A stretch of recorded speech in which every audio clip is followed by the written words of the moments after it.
welcome back.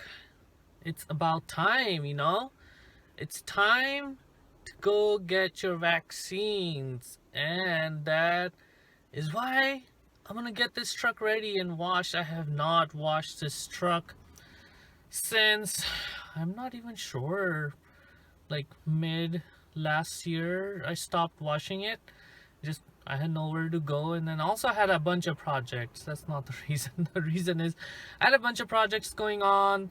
There was a lot of mud and stuff around my house, and it was raining, so there was no, if I would have washed it, it would have got dirty right away. So that's actually the truth.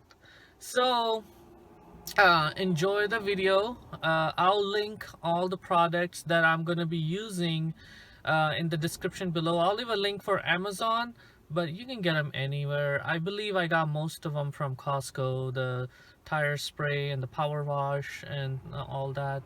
um, leave the links in the description below for all the products that I'm using. And also, if you like my video, please like, subscribe, and hit the notification bell. And let's start this video with a cold start of this truck. All right, have fun and go get vaccinated.